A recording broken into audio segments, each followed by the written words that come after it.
She was just a hungry little girl, clutching her empty lunchbox, and he, a cold-hearted millionaire, paralyzed by fate, trapped in his luxury mansion. But when she whispered, "Trade your leftovers for a miracle?" he laughed, until something unthinkable happened. What did she mean by miracle? And how did a poor black girl change the life of a billionaire who had already given up hope? Hey there, welcome back to the channel, where real emotion meets unexpected twists. You're not going to want to miss a second of this one. Don't forget to like, share, and subscribe as stories of courage, kindness, and shocking fate warm your heart or leave you speechless. And make sure to stay with us until the end, because the last 30 seconds of this story will leave you with chills. Let's dive right in.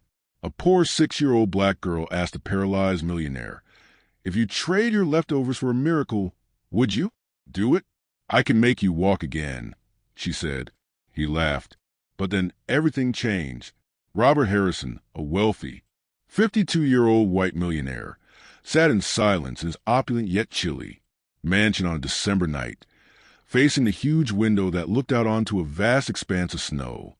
Thick flakes drifted gently, swirling in the pale yellow light, carpeting the grand but silent estate in a silvery white blanket, like a fortress isolated from the world.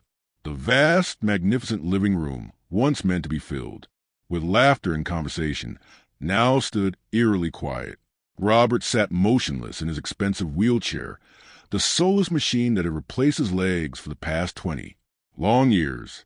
His eyes were empty and unfocused as he stared to the glass, his mind drifting back to distant memories of a life once brimming with joy and hope.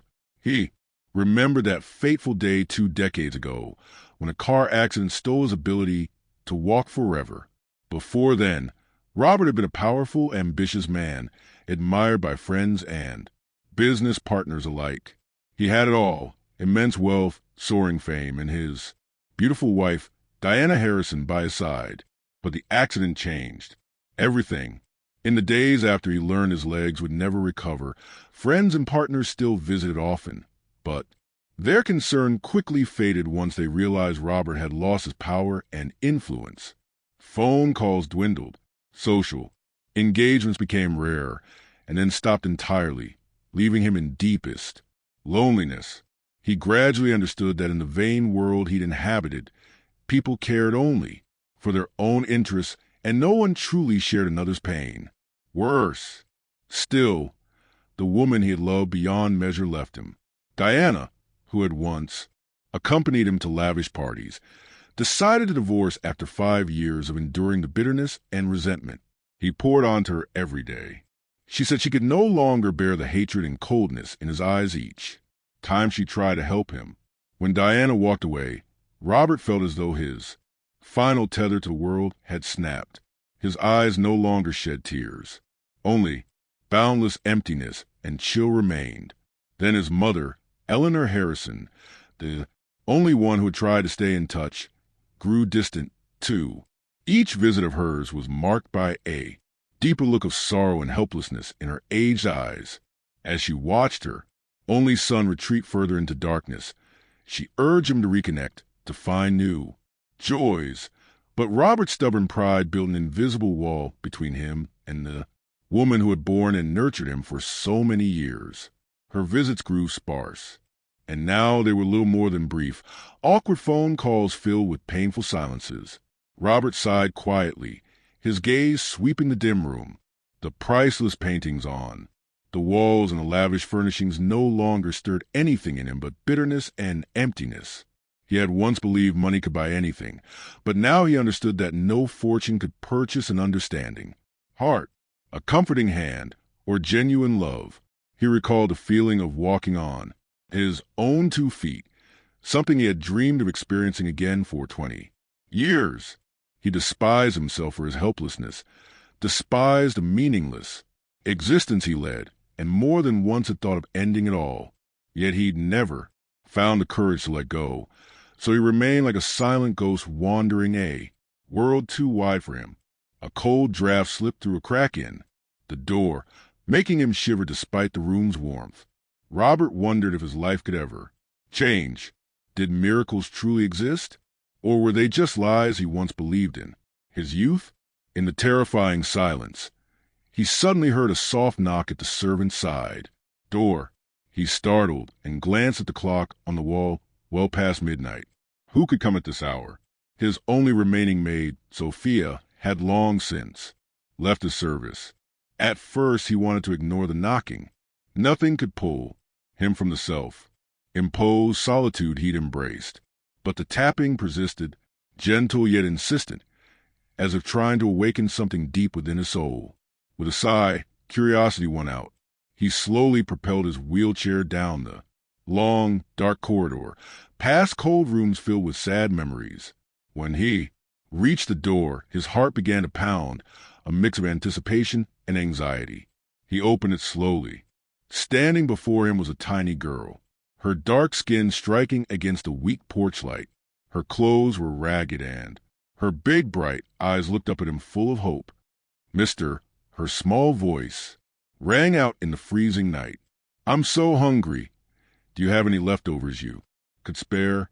Robert froze, completely captivated by the sincerity in those eyes, unaware that his lonely, frozen world was about to change forever, beginning with this tiny moment. Robert froze, caught completely in the sincerity shining in her eyes. The pale yellow porch light softly illuminated her delicate face, accentuating the smooth ebony of her skin against the bone, cutting cold of the winter night. She stood there shivering, her wide, clear brown eyes fixed on him without a hint of fear or hesitation. Robert cleared his throat softly, trying to mask his surprise and embarrassment. He was used to the wary glances and evasive looks people gave when they saw his extravagant wheelchair, but the girl before him seemed oblivious to his disabled legs, unafraid to stand before a wealthy white man. "Did you say something?" Robert asked, his voice gentler than he'd intended. The girl gently brushed her tangled snow-dusted curls aside and looked up at him, her voice trembling but clear. "I'm so hungry.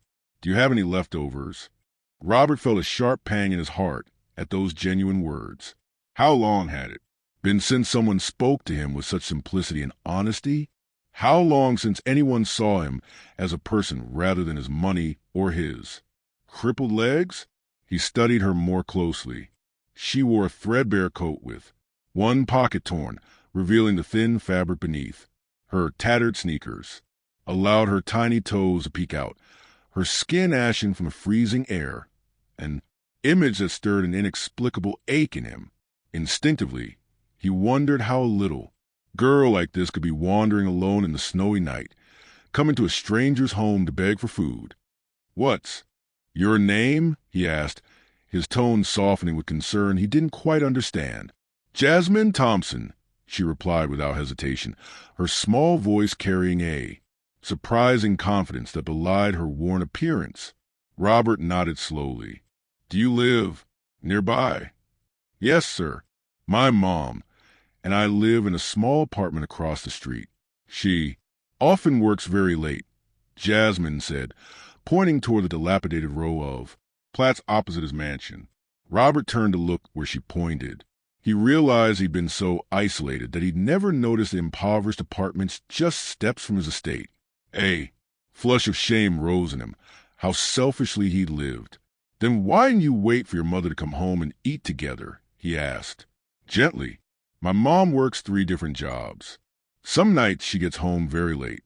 Today, our kind neighbor said rich people always throw away good food, so I thought I'd ask you," Jasmine explained, matter-of-factly, as though her actions were perfectly ordinary. Robert's chest ached at her blunt honesty. He fell silent for a moment, watching the little girl shiver. Then, without hesitation, he opened the door wider. "Come inside. I'll get you something to eat."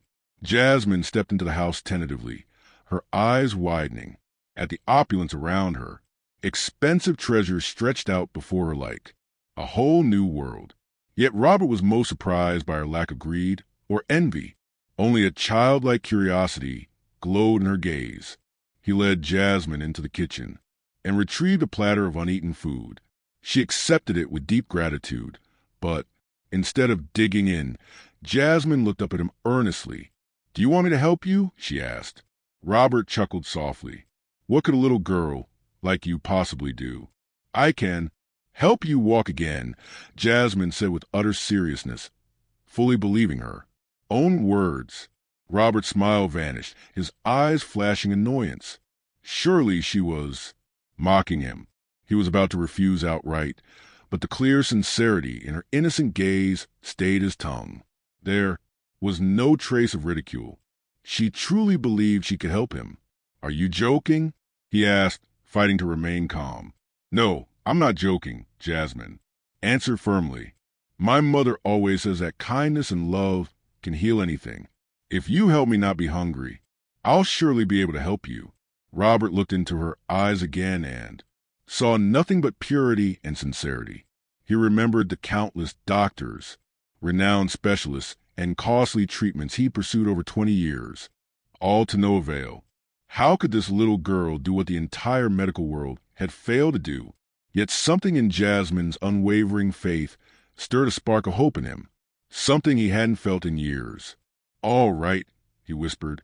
I'll agree, but only because you're hungry and cold, not because I believe in the miracles you speak of.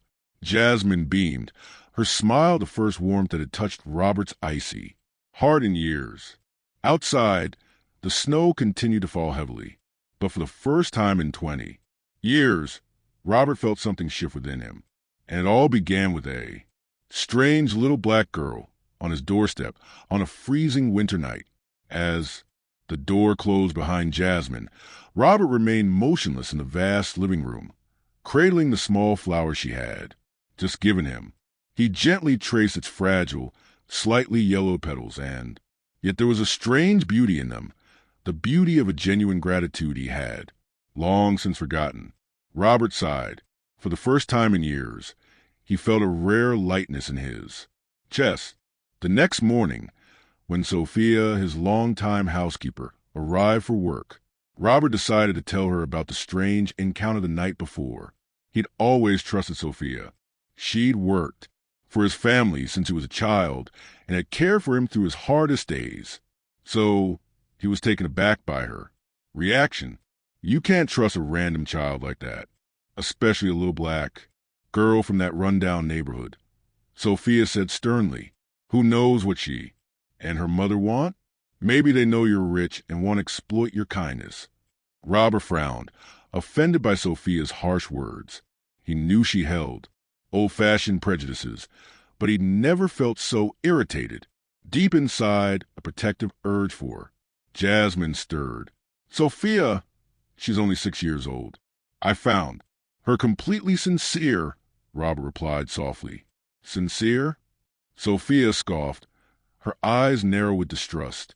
Robert, how many people have taken advantage of your wealth?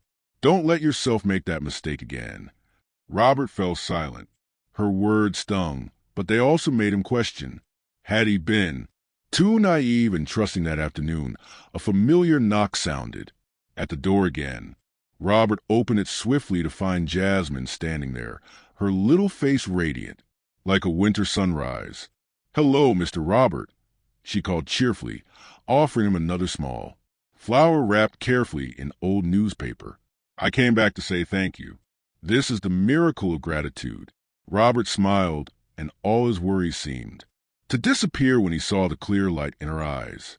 He accepted the flower with genuine warmth. Thank you, Jasmine, he said gently. This truly is a beautiful gift. Jasmine beamed, then suddenly asked, her tone serious, Mr. Robert, your legs must hurt a lot, right? How long has it been since you could walk? Robert was momentarily taken aback by her straightforward question, but her sincerity disarmed him. He couldn't refuse. Yes, Jasmine, I was injured many years ago. The doctors say I'll never walk again, but the doctors don't know everything, do they? Jasmine said softly as she stepped closer. May I touch your knee once? Robert hesitated, then nodded. Jasmine moved forward and placed her tiny hand on his knee. In that instant, he felt a strange warmth ripple through him, a feeling he hadn't experienced in 20 years. It wasn't a clear sensation in his legs, but rather a peaceful warmth spreading through his heart, as if her small hand had reached the deepest part of his soul. He looked down at her, eyes wide with curiosity. "Why are you doing this, Jasmine?" "I'm sending love and faith to your legs," she replied earnestly, her eyes shining. "My mother always says that if you truly believe in love, miracles can happen." Robert studied her closely.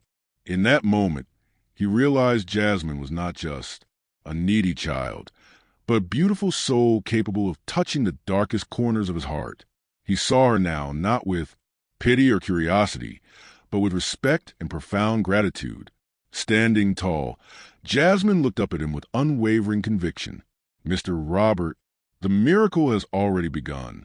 All you need to do is believe." After she left, Robert sat alone, gazing at the little flower Jasmine had given him. He wondered if he'd been wrong to cling to his prejudices. Perhaps Sophia's harsh words weren't absolute truth, but the product of age, old biases. In his heart, those prejudices began to crack, and for the first time in 20 years, he resolved not to let them obscure the truth any longer. He was ready, just a little bit, to let hope and humanity's light into his dark world. When Jasmine left the little flower, still resting in Robert's hand, and emotions he'd never felt before stirring in his soul, a cold gust of wind swept against the window pane, carrying with it a vague sense of unease. Inside, Robert long-held prejudices began to crack, but the world outside remained full of prying eyes, suspicion, and the hidden dangers that a black girl like Jasmine or anyone from a vulnerable community faced every day.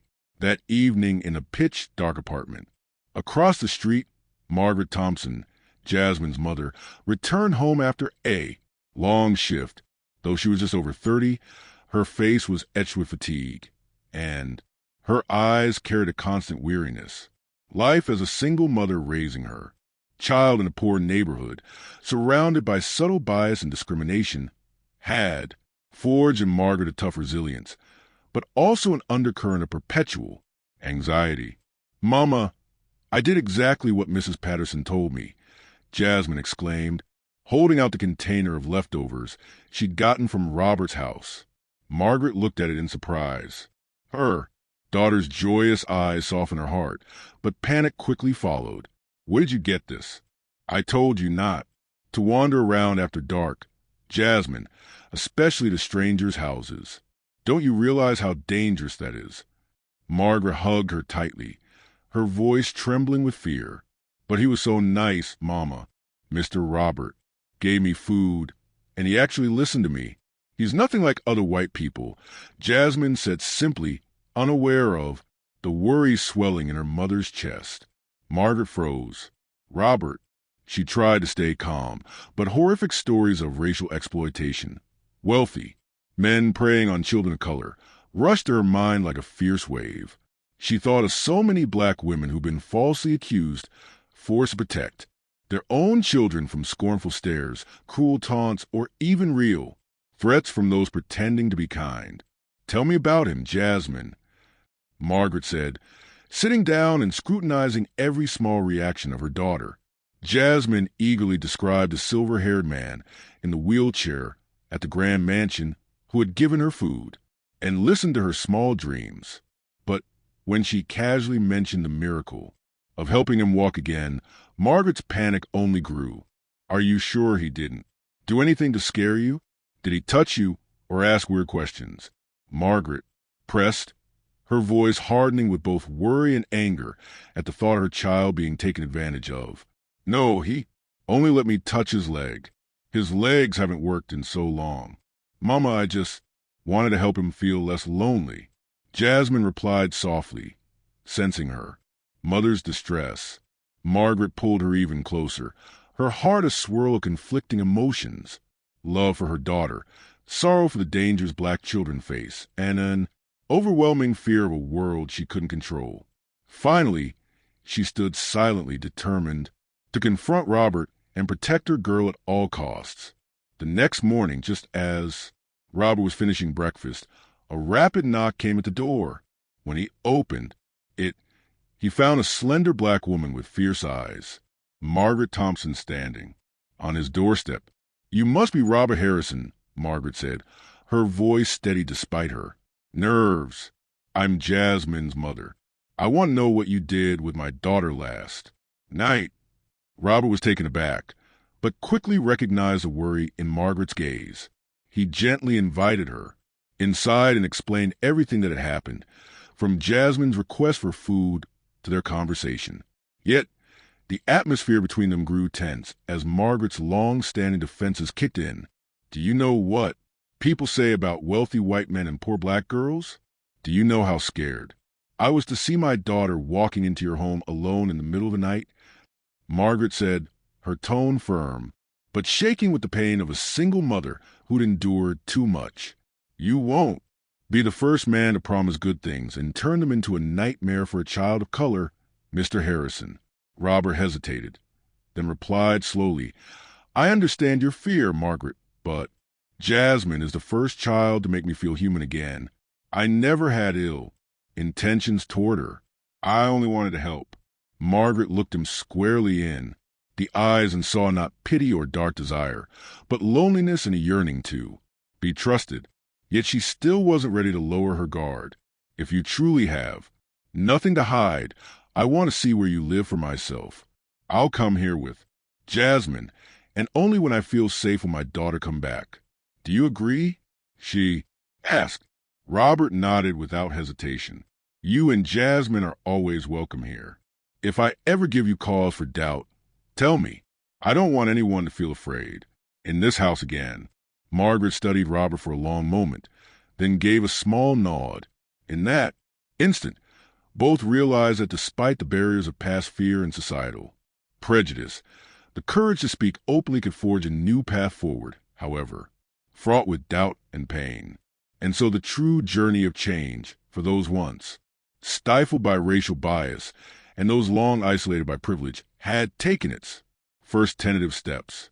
The tense atmosphere that morning still lingered as Margaret left the mansion, with Jasmine, her heart full of doubts and confusion. Yet, true to her word, the next evening, Margaret returned with her daughter. She couldn't deny the mixture of curiosity and unease she felt stepping through the tall iron gate into a world so different, with a cold white brick wall seemed to symbolize the distance and prejudice that had divided generations. Jasmine clutched her mother's hand, her eyes bright with excitement, yet wary. Margaret felt her pulse quicken as they approached the front door. Robert's house was brilliantly lit, and his silhouette stood patiently in the window, as if he'd been waiting for them a long time. Just as they crossed the front lawn, a luxury car pulled up beside the gate. The window rolled down to reveal Dolores Mayfield, their wealthy neighbor, known for her vicious remarks about those poor people of color. Dolores raised an eyebrow at Margaret and Jasmine, then sneered loudly through the open window, not bothering to hide her contempt. "Wow, Harrison's being kind to a bunch of beggars now. What a topsy-turvy world." Her words carried across the street, catching the ears of other neighbors out for an evening stroll. A middle-aged man in a fur coat slowed his pace to give them a scornful look. A woman nearby shook her head, whispering vicious comments about the Thompsons, daring to set foot in the rich folks' domain. Margaret heard it all, each cruel remark, like a dagger to her pride. Jasmine squeezed her hand tighter, her eyes flicking anxiously to her mother. But Margaret lifted her chin and quietly led her daughter forward into the mansion's doorway, her heart pounding with turmoil. She knew that a single moment of hesitation could make her child a target of the silent hatred and hidden violence that prowled this place, where people of color were only allowed to do menial work, never be treated as honored guests. The door swung open to reveal Robert, his face bright with rare warmth. He gently invited them into the living room, ignoring the hostile stares outside as a silent act of protection. Today he had prepared the room meticulously, the chairs arranged neatly, a pot of steaming tea on the table, and a small pastry placed just so, an unassuming but heartfelt welcome. "Thank you for trusting me again, Margaret." Hello, Jasmine. I'm so glad. You're here, Robert began, striving to ease the tension. Margaret sank into a chair, her eyes still alert but noticeably softened. Jasmine, however, could barely contain her excitement. She darted around the room, taking everything in, then ran back to her mother and whispered, "Mama, Mr. Robert is so lonely. I think he needs us, and we need him, too. Here, nobody calls me a nuisance." Margaret's hard act, despite the alien and judgmental glances, Jasmine had found a rare peace beside this man. As Jasmine busied herself with the pastry, Robert turned to Margaret, his eyes shining with sincerity and a touch of nervousness. "I know this may seem sudden, but I truly need someone by my side. This house is too large, too cold, and I can't manage everything on my own. I've talked to my lawyer about hiring a housekeeper, but no one stays long. Jasmine has given me something I thought I'd lost, faith and a sense of purpose." Margaret fell silent. In Robert's gaze, she saw genuine loneliness, not pity or ulterior motives. Yet bitter memories of the past made her hesitate. "Do you really think this is that simple? Aren't you afraid of the rumors out there? Afraid people will say you're harboring my daughter for some impure reason?" she challenged. Robert nodded slowly. "I used to live for society's approval, and it left me crippled in both body and spirit.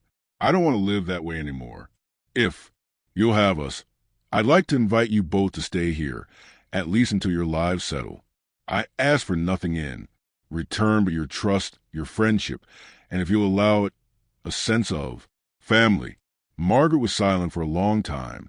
She knew this opportunity, a safe home, steady meals, a brighter future for Jasmine, was something she'd barely dared to dream of. Yet her pride as a poor black woman, hardened by years of humiliation and scorn, rose up in conflict. She recalled countless moves forced by landlords who threw her out because of her skin color, the fear of walking alone late at night with no one to protect her, the tears she'd seen in Jasmine's eyes when classmates excluded her. All of it swelled in her heart. Now, finally, Margaret squeezed Jasmine's hand and looked Robert in the eye. "If you truly want to share your home, I have 3 conditions. First, Jasmine's needs come first. Second, I will help manage the household. We will not be freeloaders. Third, if someday you want us to leave, just tell me and we will go with our dignity intact." Robert smiled, feeling a genuine warmth in his chest for the first time in years. "I promise." Outside, the hostile stares and gossip continued. But inside that door, for the first time in a long while, 3 strangers chose to trust one another, staking their lives on a bold decision that would change their fates forever. No sooner had the mansion doors closed behind them than the whispers and unhidden stares of neighbors and Robert's old acquaintances continued to echo outside. News that black family moved into the Millionaire's house spread to the upscale neighborhood like ink in clear water, and within days the undercurrents of prejudice had flooded the home, where 3 people were only beginning to build their first measure of peace. Robert, Margaret, and Jasmine's shared life began in a swirl of strangeness. Margaret woke before dawn to tend the kitchen and manage the household. Jasmine bounded through the grand rooms, filling emptiness with the laughter of childhood. But that happy atmosphere was soon strangled by countless skeptical glances and poisonous words beyond the walls. Anonymous letters started appearing at the gate, full of venomous warnings. "They'll bleed you dry. Those black folks are here to exploit you." Poor Harrison, fooled so easily. Dolores and her wealthy friends openly. Gossip about Robert's downfall at the golf club. Delighting in the fall of A. Man once a symbol of high society, now a laughingstock. People who once bowed to Robert now avoided him on the street, muttering derisively behind his back. Some old acquaintances even sent pointed emails about the dangers of trusting people of color. All of it left Robert discouraged, while Margaret grew tense and angry, especially every time she saw her daughter peeking nervously through the curtains, guessing whether a police officer might call to question why a stranger was living in Robert's home. Tensions peaked one Saturday morning when Eleanor Harrison, Robert's mother, appeared at the mansion gate, draped in an elegant coat and walking with determined steps. She swept astern, gazed across the familiar house, now transformed by the presence of two black women.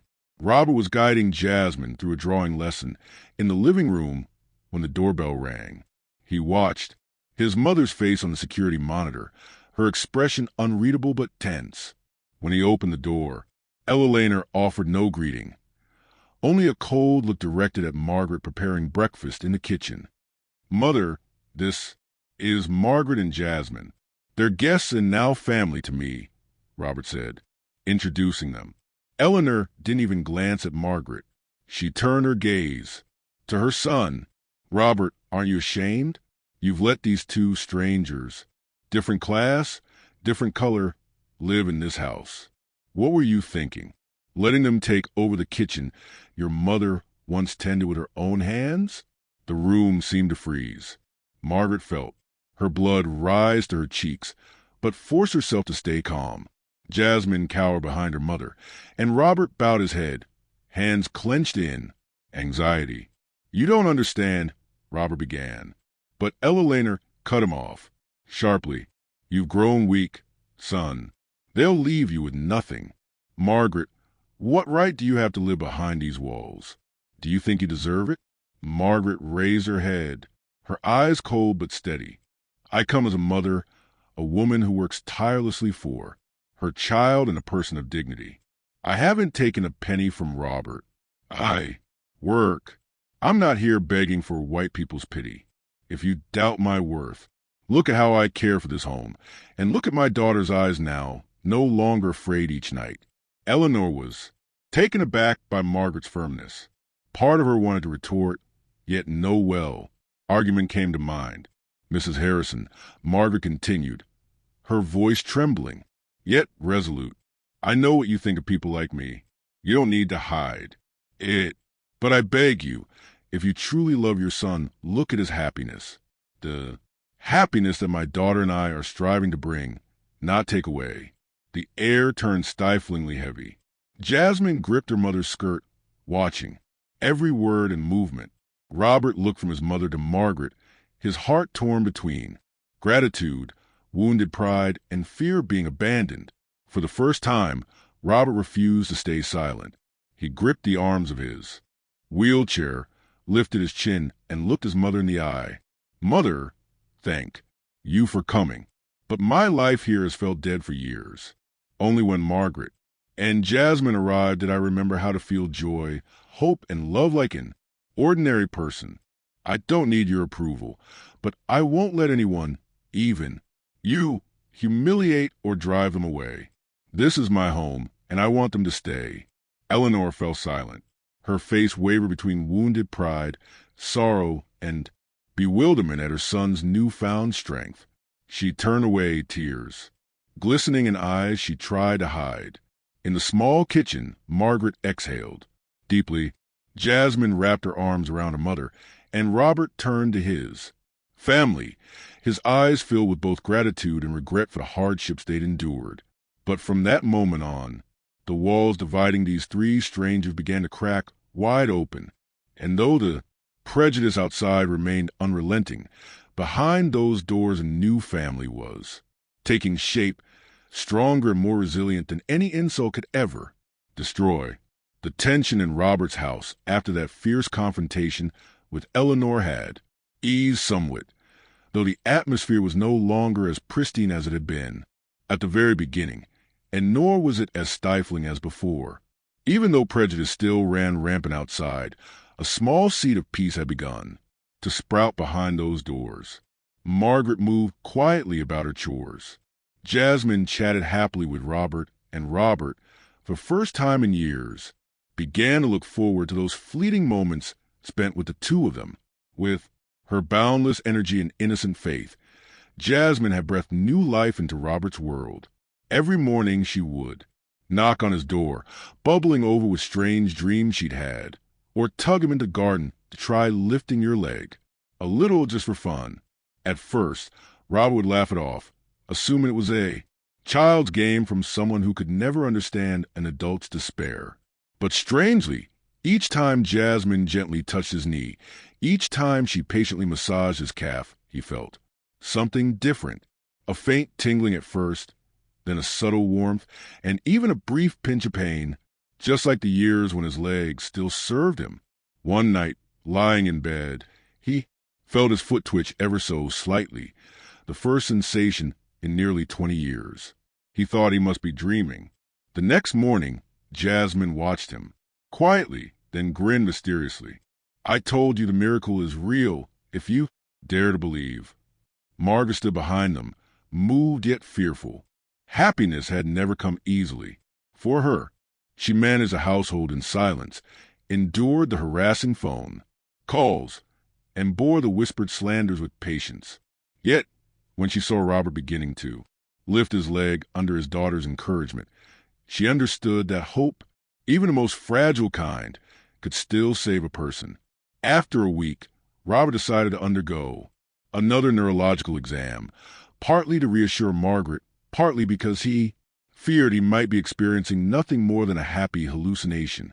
Dr. Emily Richards, a renowned neurologist who had followed his case for years, greeted him with a look that was half sympathy, half weariness. "Mr. Harrison, I'm surprised to see you so soon. What's on your mind?" Dr. Richards asked, dusting off his decades. "Old files." Robert hesitated, then described the strange sensations, the vivid dreams, the moments his legs seemed to wake up. Dr. Richards proceeded with careful reflex tests and an MRI scan. During the exam, her eyes flicked several times toward Margaret and Jasmine, waiting in the hallway, an expression of suspicion and thinly veiled mistrust on her face. An hour later, Emily delivered her verdict. "Your spinal nerves do show signs of measurable recovery. I've never seen anything like this in my career. However, I can't rule out a psychological component. These improvements might stem from suggestion, or I'm sorry to ask, but has anyone been altering your medication or treatment protocol?" Robert blinked in surprise. "What do you mean?" Dr. Richards fixed her gaze on Margaret, then on Jasmine. "I have to ask. Some families or caretakers have been known to manufacture false signs of improvement for personal gain or to control assets. I know this sounds extreme, but with wealthy patients, such things can happen. Are you fully in control of your medication and finances, Mr. Harrison?" The room grew heavy with tension. Margaret's cheeks flushed with a mix of shame and anger.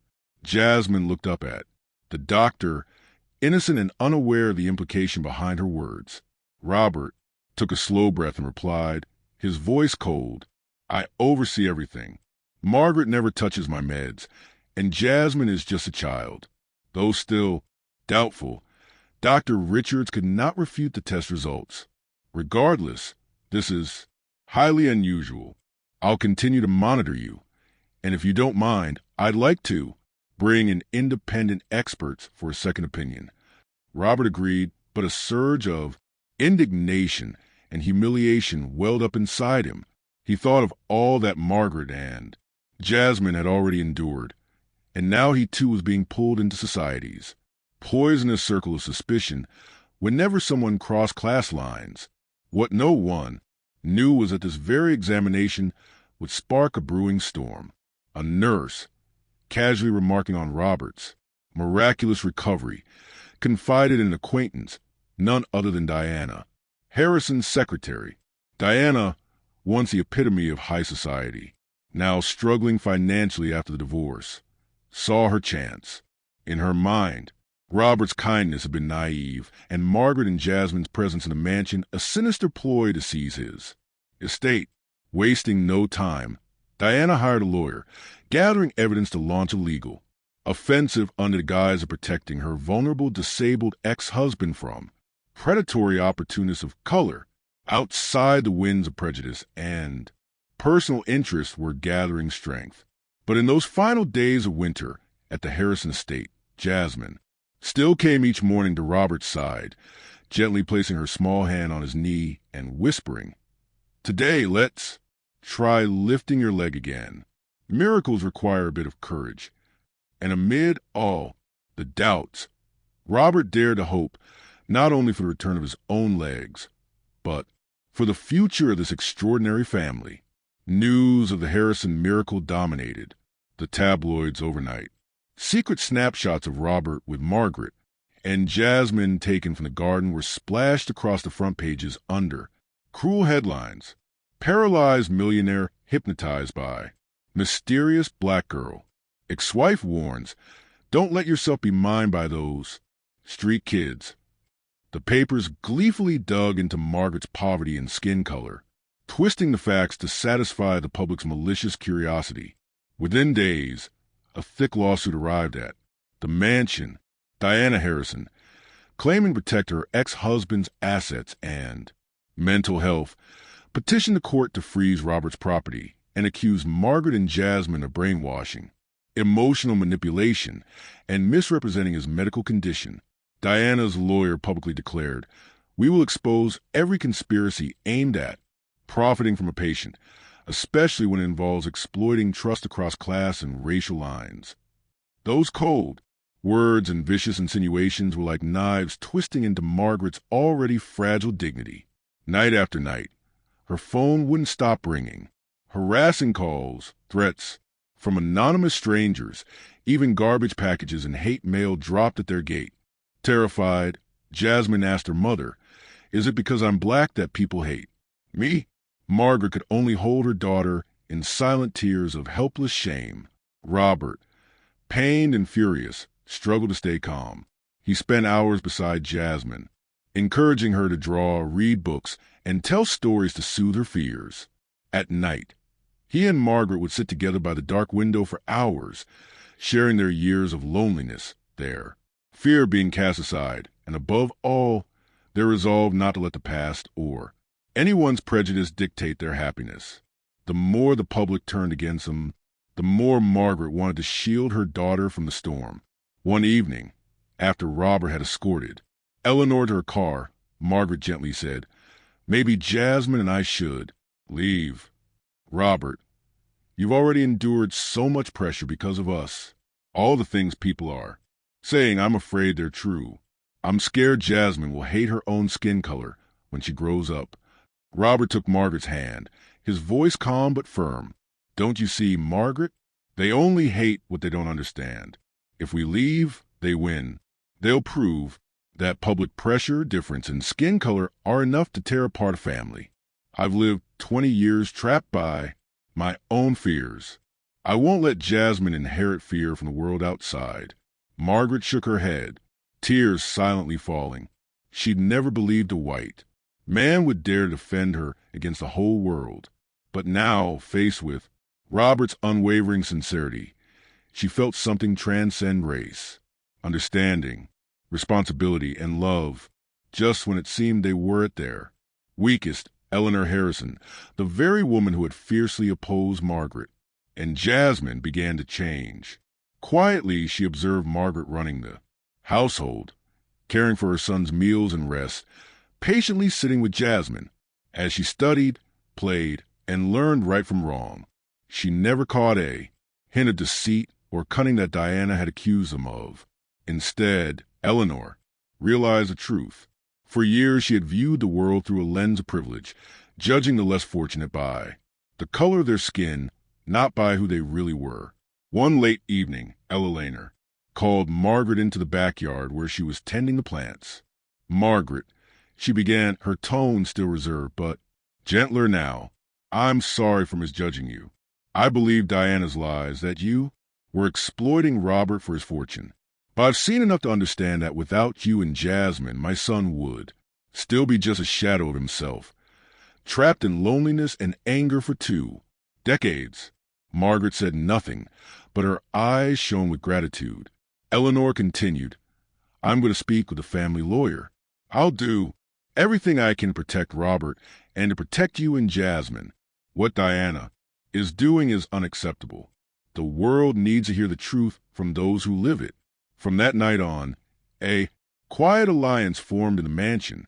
3 adults of different ages, backgrounds, and skin colors, and 1 small girl. They were no longer merely battling society's prejudice. They had become a true family, believing that the only real miracle wasn't a healed pair of legs, but compassion and unity. Outside Diana and the press continued their smear campaign, but inside those doors, for the first time in years, the true meaning of family began to shine through a bond stronger than any accusation, any prejudice, any difference. And in that still glow of hope, Margaret knew she had been right, not to let go. Ever since Ella Laner began to take her side, Margaret felt she'd gained a real ally in the mansion. What she didn't know was that even within these familiar walls, a silent darkness lurked, embodied in the one person Robert had trusted above all, Sophia. For nearly 30 years, Sophia had been the loyal housekeeper to the Harrisons. She quietly witnessed every twist and turn of their family's life, caring for Robert from his rebellious adolescence through the darkest days of his despair. Yet living all those years in this wealthy neighborhood had imbued Sophia with deep-seated prejudice against anyone different, especially poor people of color. Sophia had never liked Margaret or Jasmine, though she always wore a polite expression whenever Eleanor praised Margaret's devotion or marveled at Jasmine's purity. Sophia's face would contort ever so slightly, and her eyes would flash a barely concealed contempt. In her mind, the Thompsons' presence was a stain on the Harrison legacy. It was Sophia who first approached Diana. Harrison, when she heard Diana, was gathering dirt on Margaret, loyal to the Harrisons and resentful at seeing outsiders occupy her old domain. Sophia went well beyond her role as housekeeper. She called Diana's lawyer and eagerly relayed half-truths and outright fabrications. Margaret rifled through Robert's study. She claimed Jasmine eavesdropped on family meetings. Margaret has been sneaking around the estate's financial documents. None of it had any proof, but it swelled Diana's lawsuit file and ignited a fresh wave of public outrage. One Monday morning, Margaret slipped into the storage room and heard Sophia's voice on the phone in the back garden.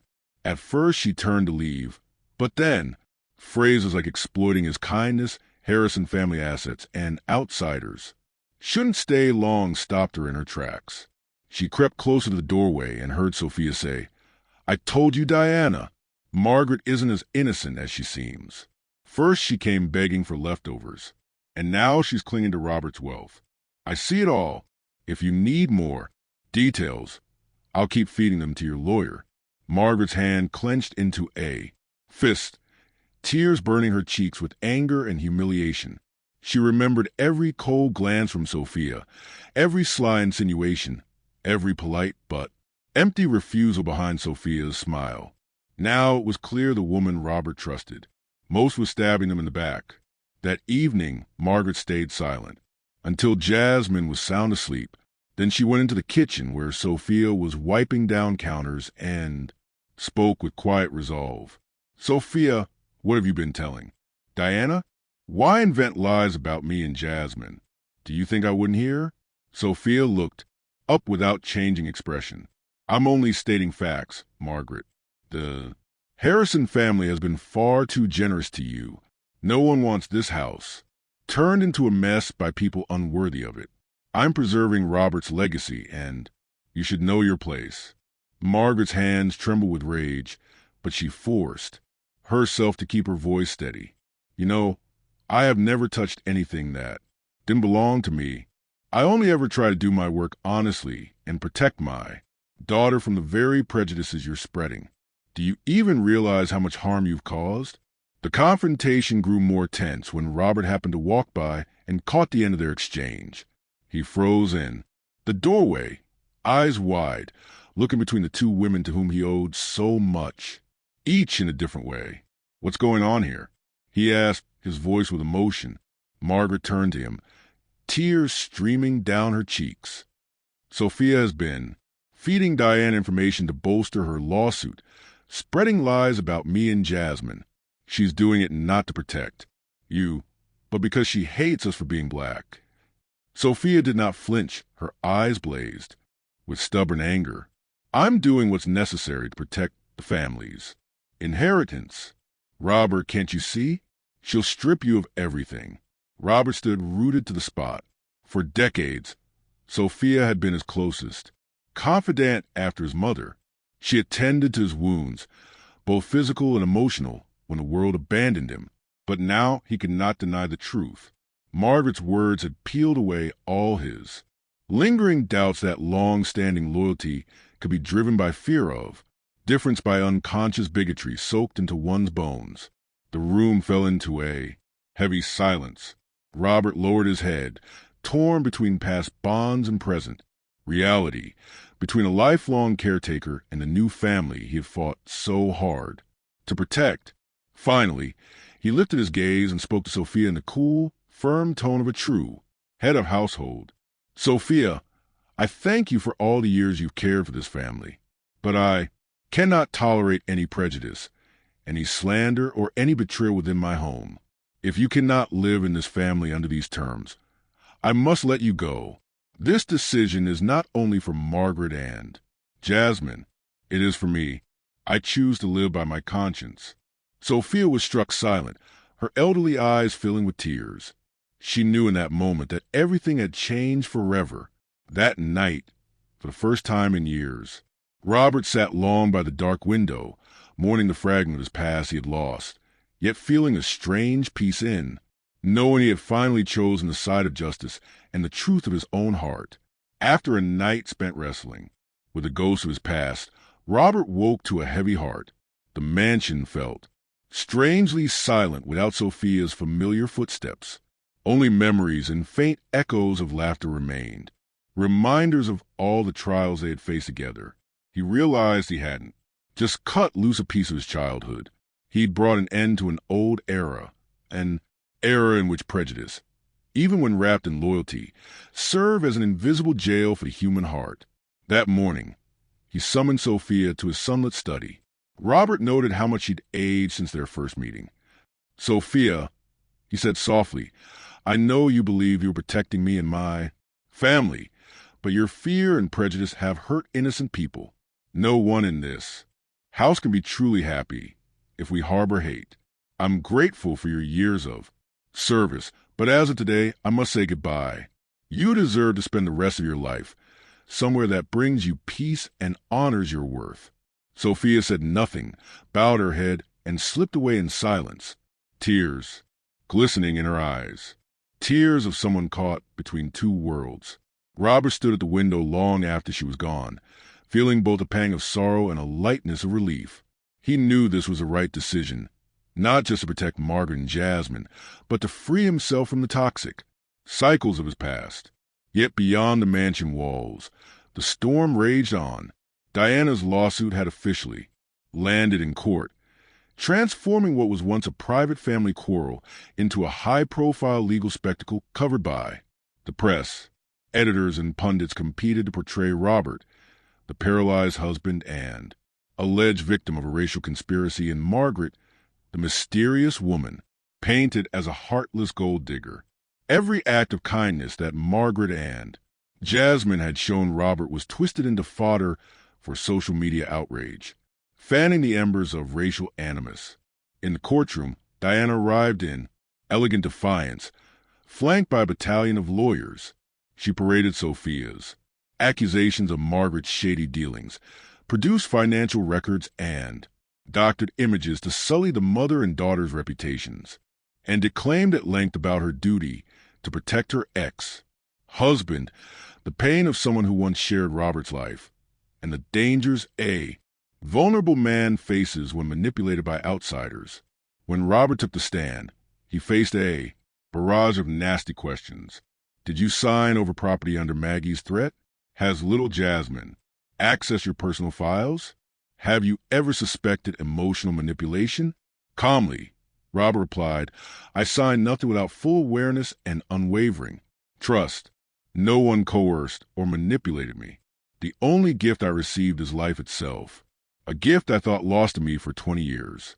Tension peaked when Diana's lawyer asked that 6-year-old Jasmine, her wide, innocent eyes, be called as a witness.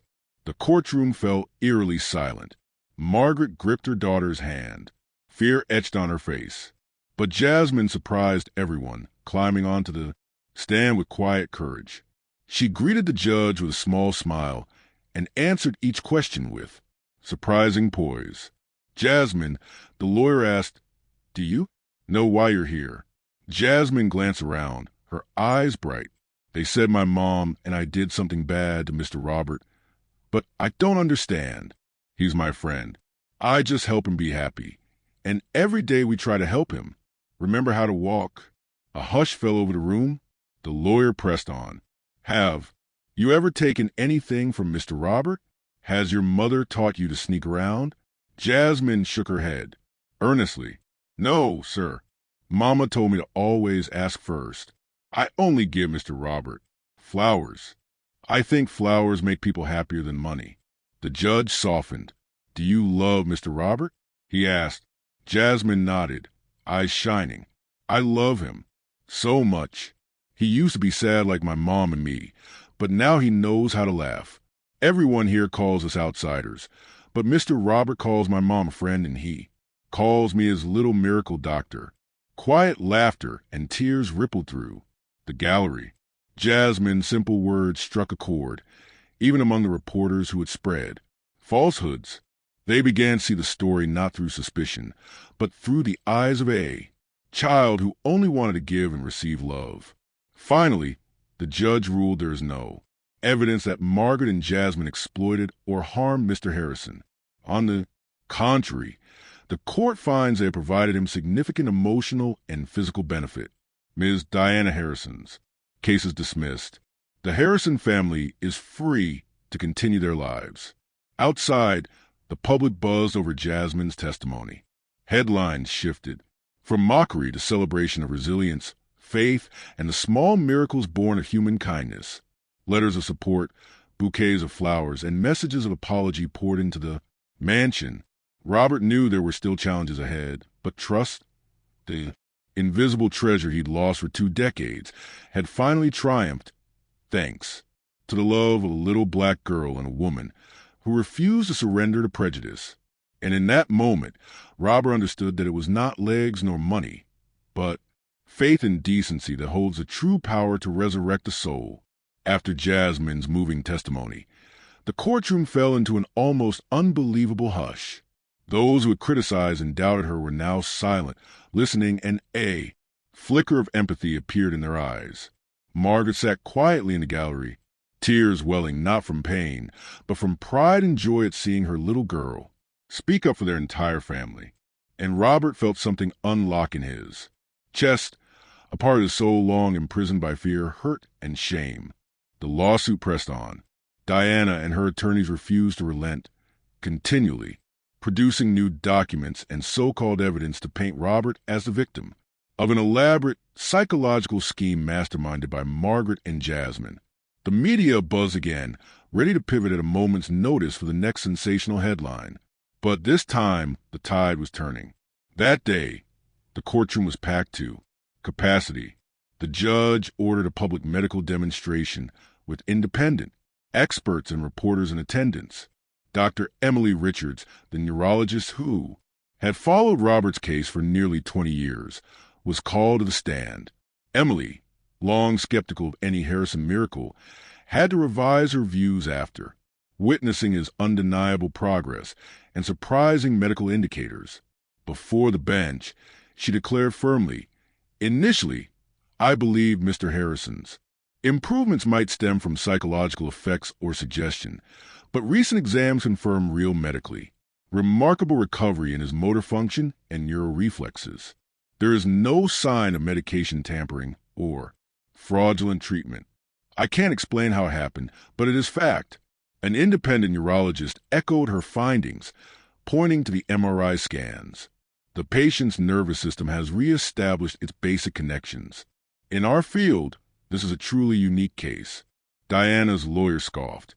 "So, doctor, should we believe in miracles or in the fairy tale spun by a 6-year-old? Dr. Richards replied, visibly moved. "I present the scientific truth. Yet sometimes love, trust, and the will to live are forces science can't fully measure." A hush of astonishment fell over the room. Robert, who had remained quiet through every accusation, now faced the judge's request to stand. Margaret gripped Jasmine's hand. Ella Laner covered her mouth silently, praying. Robert placed his hands on the chair arms and closed his eyes, gathering the strength of 2 decades of pain. A deep breath, every gaze in the courtroom fixed on him, the man long deemed permanently disabled. He tensed, feeling a familiar numbness up his spine. But this time there was no shame or fear. He opened his eyes and glimpsed Jasmine's encouraging nod. Robert smiled. Then, trembling but determined, he lifted himself up. Inch by inch, he rose to the gasps of everyone present. The room seemed to choke on silence. Then he drew in a deep breath, took the assistant's hand, and took his first shaky step. Another step.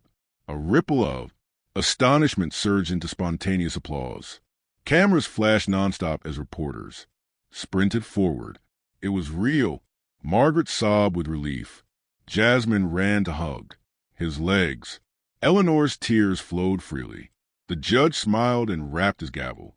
This is not only a legal victory, but a triumph of faith and human will. The judge dismissed Diana's case, preserving Robert's civil rights and property. No evidence of fraud or exploitation was found. Immediately, the media tone shifted from scorn to admiration, celebrating Robert's resilience, Margaret and Jasmine's courage, and the boundless love of the special family. Dressed in a simple white dress, Jasmine stood tall amid strangers, the living emblem of pure faith, a miracle that compelled society to reconsider itself. Schools and community groups launched campaigns for equality and anti-racism, adopting the Harrison story as a rallying cry. That evening in the familiar mansion, Robert, Margaret, Jasmine, and Eleanor sat together by candlelight. Robert whispered, "We've won more than a lawsuit. We've conquered the darkness of prejudice. This family was born from the miracle of faith." Margaret smiled and squeezed his hand. Jasmine, resting her head in Ella Laner's lap, whispered, "Tomorrow I'll teach Mr. Robert how to jump rope." They all laughed as a spring breeze drifted through the windows, carrying hope of a truly new beginning. Laughter and joy from that legal victory still echoed to the Harrison mansion on that first spring evening. After the trial, Robert, Margaret, Jasmine, and Ella Laner gathered together, unwilling to break the strange peace that had settled over them. The 4 of them, once strangers, once standing on opposite sides of society, had now become a unique family, bound by understanding, courage, and love that transcended every prejudice. The next morning, as the first sunlight turned the garden gold, Robert awoke. Earlier than usual, he practiced walking down the hallway, feeling each step, not alone anymore, and no longer weighted by despair. Margaret was watering the flower pots Jasmine had planted by hand, while the little girl chirped to Eleanor about her drawings of a happy family. After breakfast, Robert lingered at the kitchen doorway and watched Margaret intently. His eyes no longer held the darkness of a man burdened by shame and hurt, but instead the light of someone who had rediscovered faith, love, and purpose. "Margaret," Robert said softly, his voice full of emotion, "I've never had the courage to say this, but I love you, not just because you saved my legs, but because you saved my soul, because you believed in me when the world had turned away and taught me what a real family looks like." Margaret paused, tears quietly falling down her cheeks. She said nothing, only smiled, her heart brimming with happiness and emotion. Robert took her hand and knelt right there in the kitchen. For the first time in 20 years, he made the boldest move of his life. "Will you marry me, Margaret Thompson?" he whispered, a simple proposal that carried the weight of a lifetime of searching. Jasmine, accidentally witnessing the moment, squealed with delight. She ran forward to hug her mother and Robert, while Eleanor hovered at the doorway, wiping away tears, partly regretful, partly proud that her son had finally found true happiness. That very day, Ella Laner sought out Margaret and Jasmine as the 2 of them tended the garden. She hesitated, her gaze seeming to reflect on years of her own past. Margaret, Jasmine. Eleanor began in a voice softer and more genuine than ever before. I want to apologize to both of you. Perhaps I judged you too harshly, viewed you through the lens of my past and the unrecognized privilege I held. I let fear and pride cloud my judgment and treated people who only wanted love poorly. Margaret squeezed her daughter's shoulder, her eyes shining with emotion. Thank you for saying that, Eleanor. I understand. Everyone has their own fears. What matters is that you found the courage to see us differently and choose to stand with us. Eleanor bent down gently and embraced Jasmine, the little girl she had once doubted and alienated. From now on, I will protect both of you, just as I have always protected Robert, she whispered.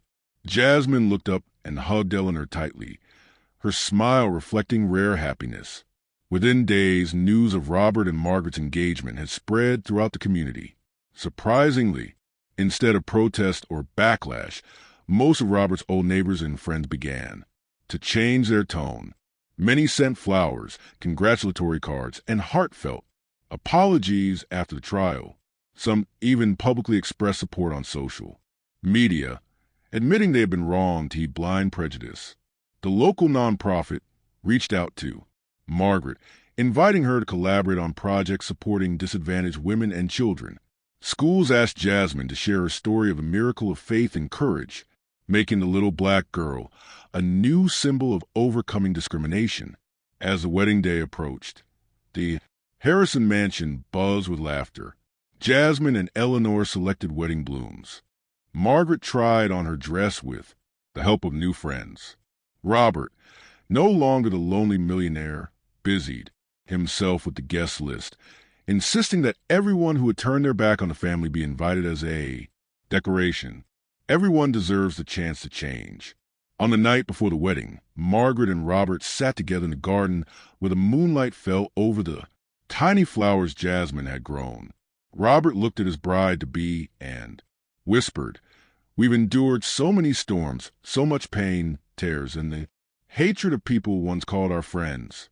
But perhaps because of all that, you and Jasmine became the true miracles of my life."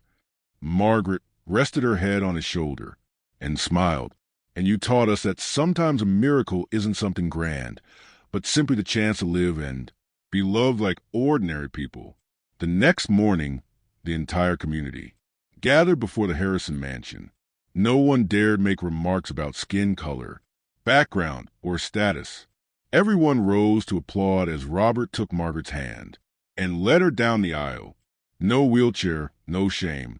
Jasmine, radiant in her simple white dress, walked ahead as the flower girl. The Harrison story became a new emblem of faith and compassion. There was no more division, only laughter, joy, and the admiration of a once distant community. That day, as the church bells rang and white petals danced in the breeze, Margaret knew at last she had a family, not just a shared roof, but a safe haven, where love could take root and grow, undeterred by any barrier of skin color or past. The church bells rang out across a brilliant spring morning, heralding not only a moment the three residents of the Harrison mansion had dreamed of, but a wake-up call for the entire community. Today, Margaret, in her simple yet pure wedding gown, walked hand in hand with Robert, the man who had once declared that he'd never stand again, as they took steady steps along the old tiled aisle of the grand church. Every gaze following them was no longer one of suspicion, but admiration, respect, and even remorse. Little Jasmine, proud in her white flower girl dress, gently scattered petals ahead of them. Her radiant smile, as bright as a morning sun, embodied innocence, bravery, and unshakable faith. Behind her, Eleanor guided the older guests with a beaming, proud expression. They were a family now, not defined by blood alone, but forged by overcoming the deepest fractures of prejudice, fear, and mistrust. The ceremony itself was simple, yet overflowing with emotion.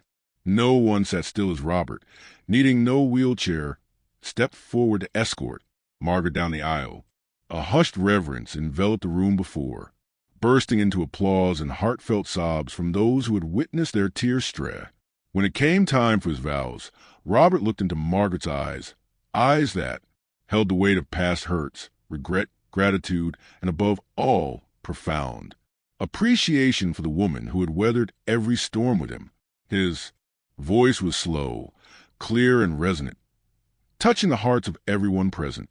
Today, before God and all of you, I declare this love and trust are the true miracles of my life. Some say my ability to walk again is a marvel of medicine, but I know the greater miracle is learning to see beyond myself, rising above fear, breaking through invisible barriers our society has long imposed. I once let prejudice, shame, and loneliness paralyze my soul more completely than any physical injury ever could. Yet through Margaret, through Jasmine, through Eleanor, and through everyone courageous enough to confront their own biases, I've learned that the greatest miracle is to be believed in, forgiven, and loved.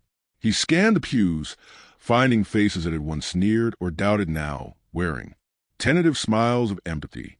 I hope that from this small story, each of us will learn to open our hearts, to apologize, to make amends, and to give second chances to those we once excluded because of their background or skin color.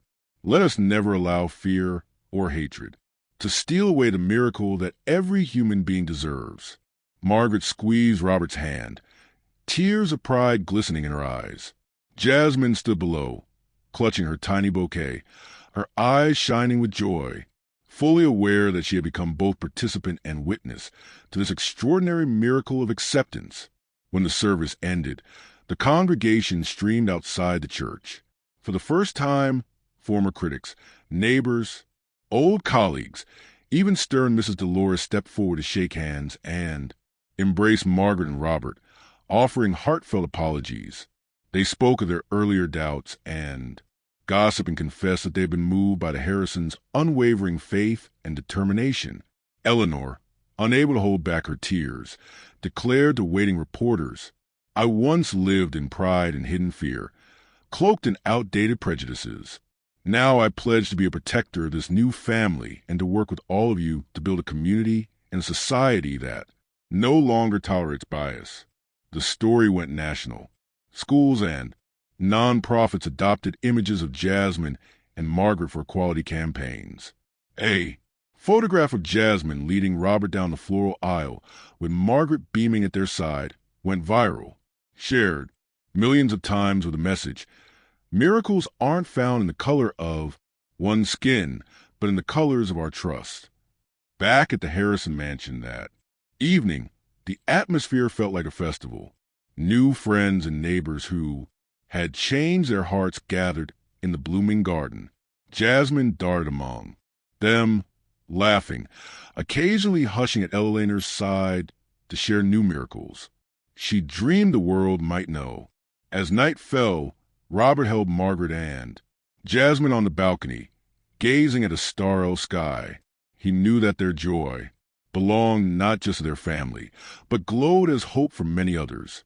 That all, wounds can heal if we dare to love, humble ourselves to change, and believe enough to forgive. Their story would stand as a lasting reminder to the community. Only trust and love can truly mend every fracture, even the most enduring barriers of racial prejudice. And only when we each dare to admit our mistakes and extend the miracle of kindness will society become truly fair and compassionate. In the gentle breeze rustling through the leaves, in Jasmine's joyful laughter echoing into the night, everyone knew the real miracle had arrived, not in walking again, but in hearts learning to love and forgive. And so a new chapter began, summed up in 2 simple words: family.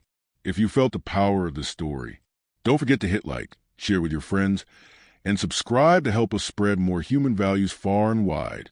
Thank you for listening.